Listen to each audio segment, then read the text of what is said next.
Hello, Internet. Welcome back to Jams by Jish. I'm Jish, and today I want to give you 15 tips to writing diss tracks like Kendrick Lamar. I was originally going to make a video about SpongeBob today, but I think we all know what just happened around this time. And while I'm not going to get too involved in the particulars of the beef, I do think that there's a lot of technique that is on display here that you might not immediately be thinking of. So I want to highlight that and I want to compliment that. If you enjoyed this video, give it a like, comment, and subscribe. And without further ado, let's get into it. So tip number 1 is that you, the songwriter, should be embracing dissonance. Kendrick does this brilliantly. You could hear it in the piano refrain in Meet the Grams, where it's this ominous, dissonant interval that is repeated throughout the whole song.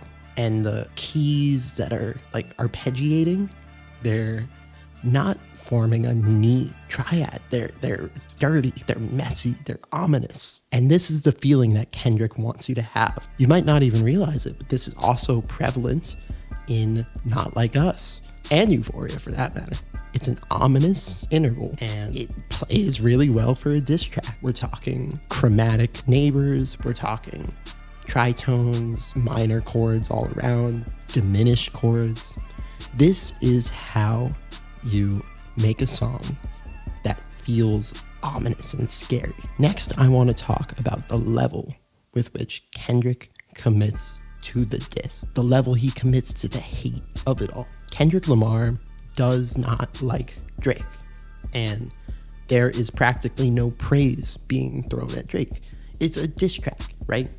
This is strictly for the sake of hating Drake, and he commits. He says, I don't like the way you walk, the way you talk, or the way you dress. He calls him a horrible fucking person, and he says he should die. It's extreme, so extreme. This is what makes it great. The level of commitment is something that a lot of comedic writers will reinforce. That the thing that makes it funny is the commitment. The thing that makes it powerful in this instance is that same level of commitment. Tip number 3, having multiple flows. And when I say multiple flows, I'm talking about multiple cadences and multiple delivery. Kendrick has technically 5 diss tracks out, and in all 5, he sounds completely different. He mixes up his voice.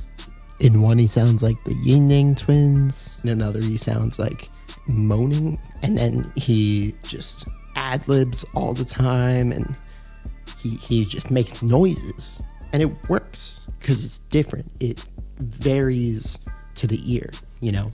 This is what keeps things fresh. This is why we're able to listen to 4 or 5 diss tracks and not feel like we're getting sick of them. Tip number 4. You need to address the competitor. This is a mistake that I see in a lot of diss tracks where it feels like they're talking to an audience, you know, like you're telling us why this person sucks when you should be telling this person that he sucks. You should be telling him why he sucks, right? It needs to be personal. It needs to feel personal. And I think that a lot of that falls in line with the tone. Say you in the song, and then suddenly it's personal. Another important thing is the humor that Kendrick throws in here. He does this in a way that doesn't sacrifice committing to the bit, but he also, you know, mixes things up. He puts in some funny notes that are equally hateful, and yet we are meant to enjoy them, right? Humor is a tool in this instance. It's like a bully on the playground almost, right? Like they can crack jokes, but they still hate it. And that is very apparent here. Tip number 6, you know, don't be afraid to throw strays at other people. In Not Like Us, Kendrick threw like 8 or 9 strays at Lil Baby and 21 Savage and 2 Chainz. Just people involved with Drake. You know, other artists might be afraid to involve more names, but Kendrick does not shy away from that. If you are in the line of fire, you are in the line of fire. I mentioned earlier the variety, but an equally important thing is repetition, right?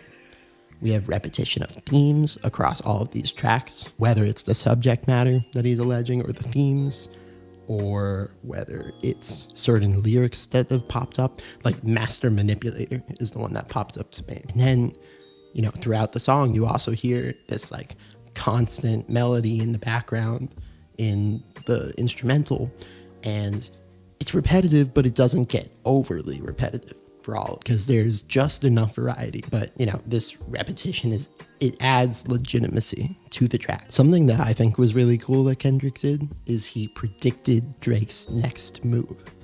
He said, I can predict your angle. You're going to make something up about my family, and when you do, I'm going to end your career, basically. He also said, don't tell lies about me, and I won't tell truths about you. Or lines like, I will escalate this if you make stuff up about me. All of these things, it's re-listenability, basically. They keep us going back because it's like, wow, he really saw all of this stuff coming.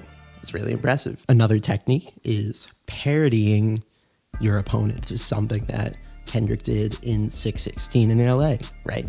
That's just based off of Drake's classic timestamp in location type songs. And then there's Trying to Strike a Chord, and it's probably A minor, where he does that in the same exact voicing of For Free in Drake's song. It's okay to reference the other artist's work. If anything, it just shows that you know them inside and out. You know who it is that you're dissing. It's not a respect thing, it's a knowledge thing. I also really like that Kendrick attacked the people who were loyal to Drake, right?